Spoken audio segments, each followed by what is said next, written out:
Bonjour à tous, je ne sais pas si tout le monde m'entend. Bonjour, je suis très heureuse de retrouver le forum où j'ai eu l'honneur de témoigner quelques mois avant mon baptême en 2019. Donc voilà, je me présente, je m'appelle Milena, Jeanne étant mon prénom de baptême. J'ai été baptisée dans la nuit du 20 au 21 avril 2019 en l'église Sainte-Eugène-Sainte-Cécile qui est toujours ma chère paroisse aujourd'hui. Voilà. Écoutez, pour me présenter, pour savoir d'où je viens. Donc voilà, je viens d'une famille. Alors, pour vous dire d'où je viens, donc du côté maternel, c'est une famille issue de l'immigration kabyle des années 60. Donc là, c'est très républicain, très athée, sans réelle spiritualité. C'est la gauche des années 80, très progressiste, qui ne pense qu'à l'égalité sociale, à la mixité sociale, raciale, Black Bamber, etc. Mais vraiment, Dieu était totalement absent. Voilà.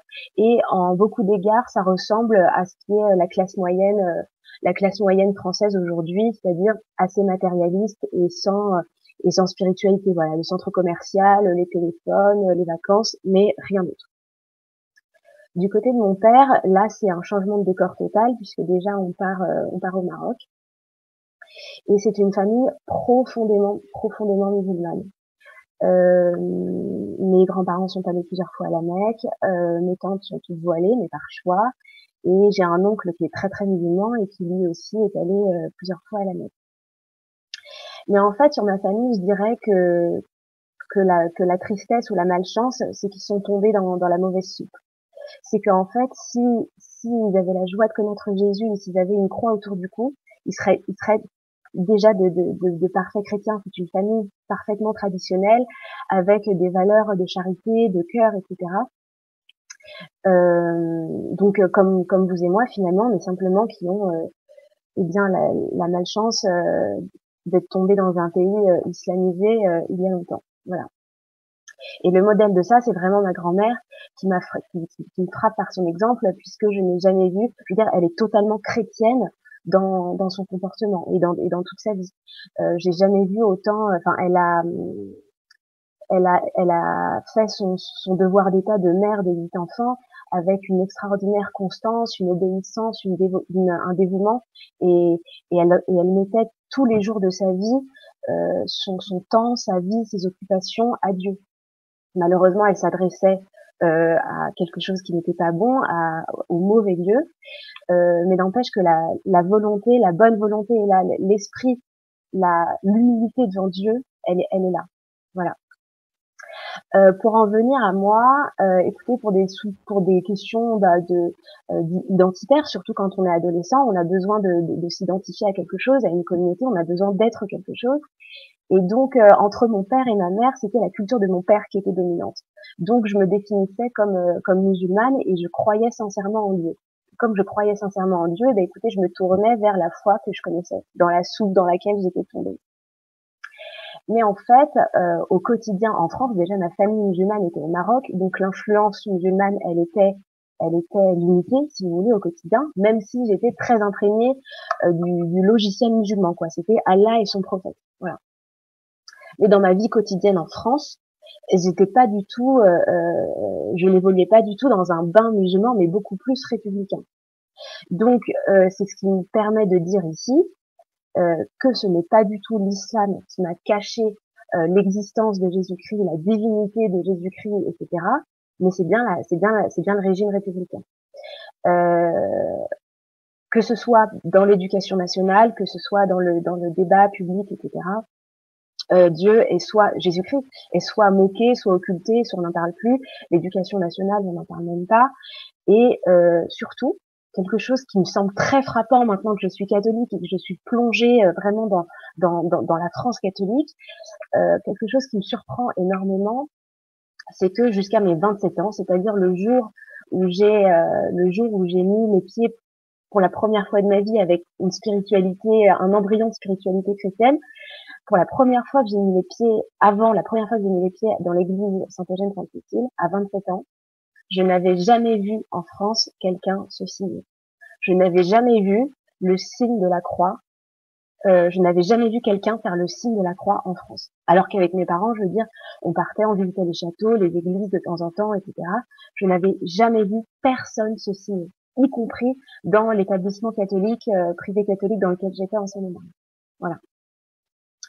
Et donc, j'en viens au moment de la conversion. Euh, il est tout à fait logique que j'ai commencé à mettre le pied à l'étrier vers la foi catholique lorsque le vernis républicain s'est craqué. C'est-à-dire au moment où j'ai acquis une certaine maturité intellectuelle, ou en tout cas je pouvais commencer à réfléchir par moi-même. Et c'est là où j'ai commencé à me plonger dans la Révolution française et dans son cœur philosophique. Et là, au bout de, en fait, là aussi, ce que je dois dire, c'est que j'avais arrêté et mes études en droit et je travaillais pas. Ce qui fait que j'avais le temps de penser et de réfléchir. Et à ce moment-là, j'avais une boulimie intellectuelle, une curiosité qui me mangeait mes nuits. Je passais des nuits blanches à étudier l'histoire, euh, la franc-maçonnerie aussi, etc. Enfin, tout ce qui était le mensonge, parce que ce que je cherchais, c'était la vérité. Je suis obsédée par la vérité et je cherchais uniquement la vérité. Et quand j'ai étudié la Révolution française et que j'ai compris que finalement c'était un acte de rébellion contre Dieu lui-même, et donc il n'était pas étonnant que Louis XVI ait une imitation de Jésus-Christ par son martyre, quand j'ai compris que la Révolution française et sa révolte et sa rébellion contre Dieu, c'est-à-dire l'homme déifié, l'homme avec un grand H qui veut faire ses propres lois, etc., quand j'ai compris que c'était le cœur philosophique de la société dans laquelle on vit aujourd'hui, et cette société qui me posait problème, cette société qui faisait l'apologie de la mort à tous les stades de l'être humain, qui promeut l'adultère, enfin toutes sortes de choses qui abîment et qui détruisent les liens, les familles, les sociétés, tout ce qu'il y a de bon, en fait, tout ce que moi je percevais comme bon. Eh bien, quand j'ai compris cela, là j'ai remis tout en question. Et par opposition à la Révolution, qu'est-ce qu'il y avait? Il y avait la France catholique.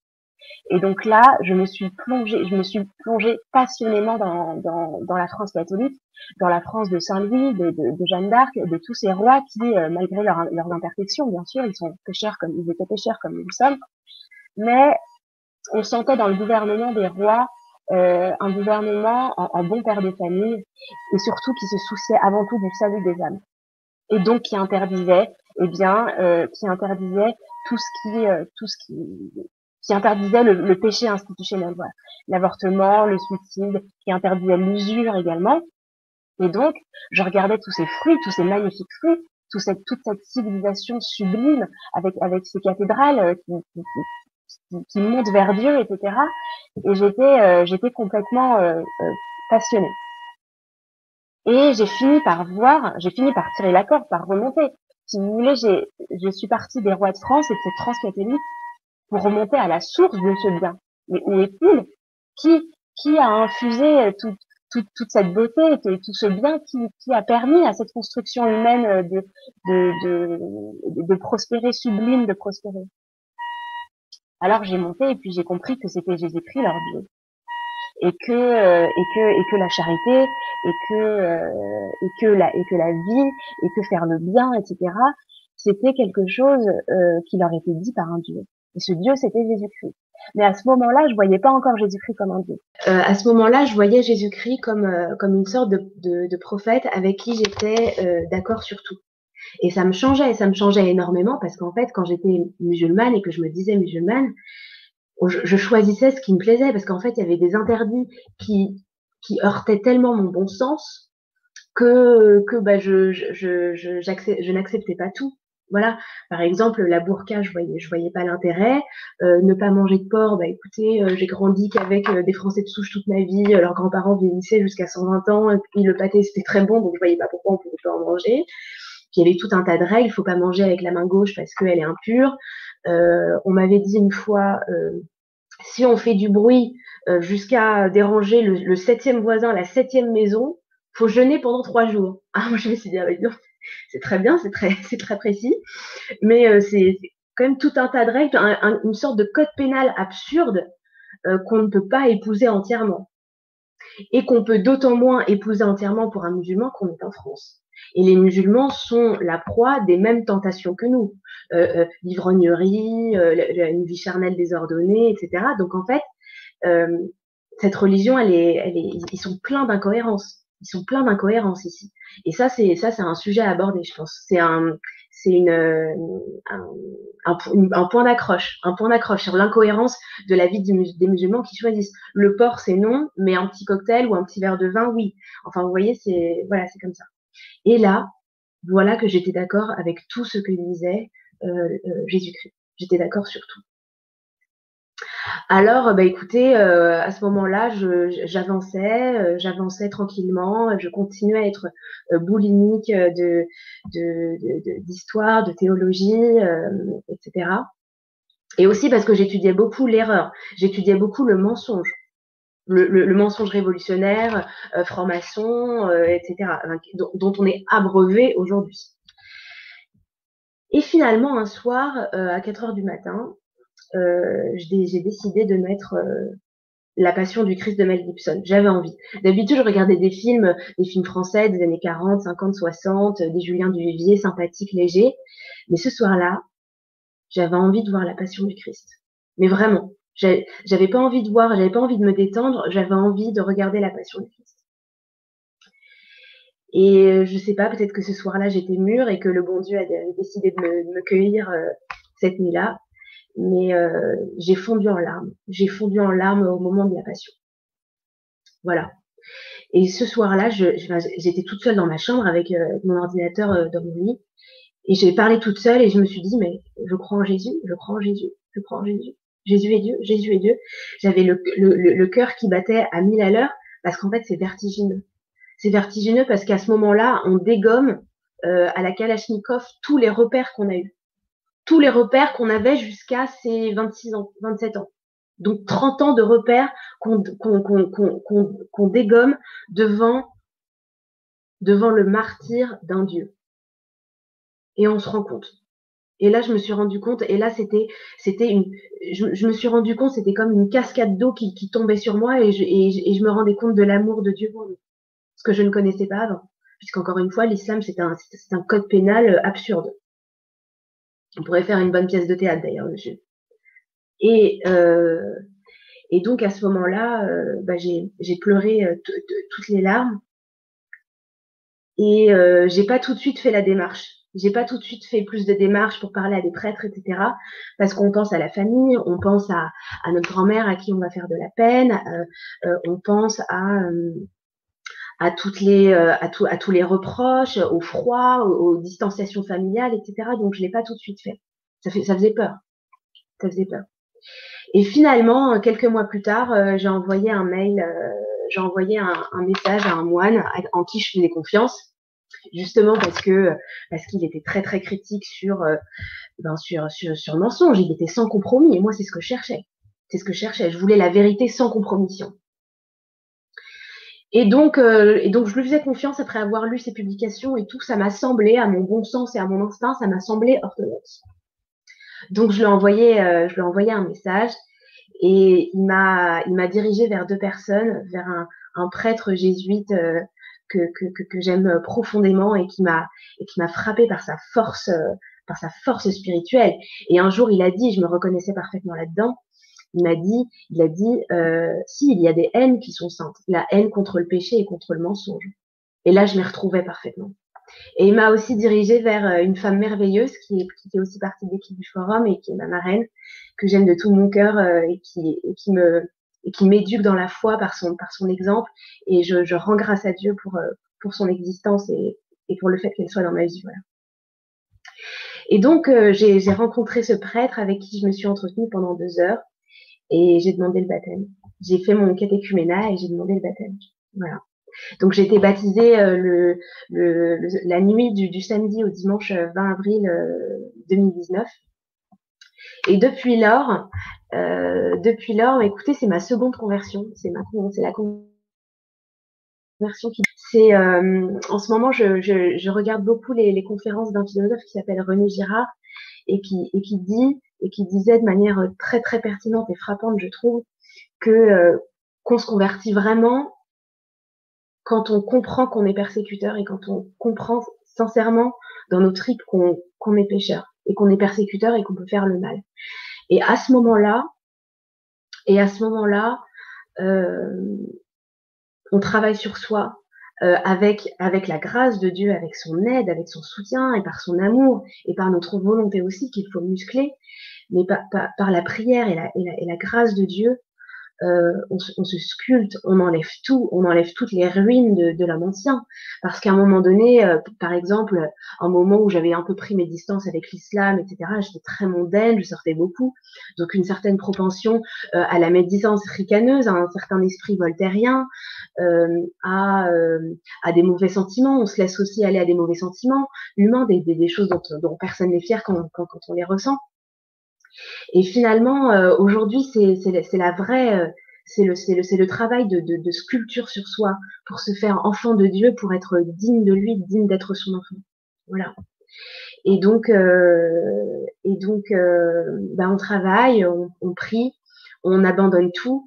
Et je suis très heureuse parce qu'en plus, je vois les résultats, c'est assez incroyable. Avant, je pouvais regarder, par exemple, des scènes obscènes dans un film, ça me dérangeait pas.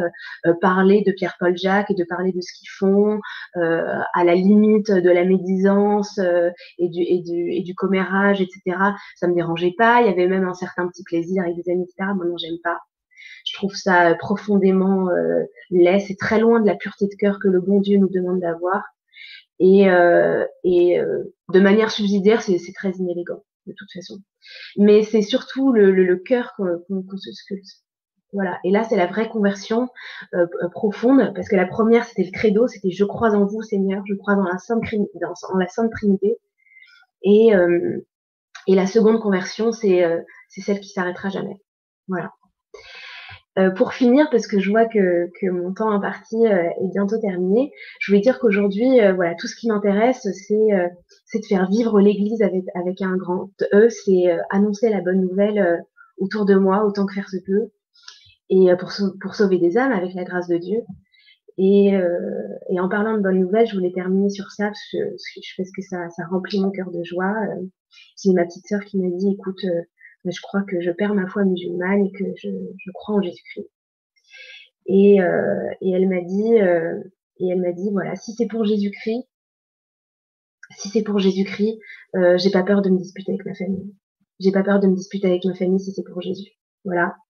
Donc prions mes amis pour la conversion de ma petite sœur qui a 17 ans et qui est au lycée.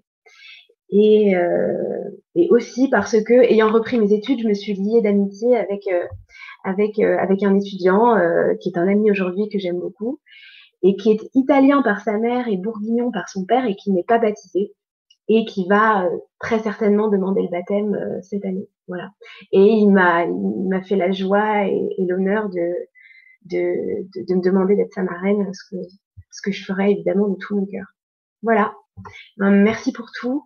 Je suis très heureuse d'avoir partagé mon témoignage avec vous. Et écoutez, prions pour la conversion, non seulement des musulmans, mais aussi, j'insiste là-dessus parce que ça fait partie de mon profil, de tous les Français de souche qui sont noyés dans une France déchristianisée, qui ne voient pas les signes de croix, qui ne nous voient pas prier et qui voient toutes nos églises au mieux que comme des éléments de patrimoine un peu jolis qui donnent du cachet ou alors des belles salles de mariage, etc. Prions, signons-nous, agenouillons-nous devant la croix face à nos concitoyens, à nos frères, qu'on leur annonce Jésus-Christ aussi par notre vie spirituelle, mais manifestée au monde. Voilà. Merci pour tout.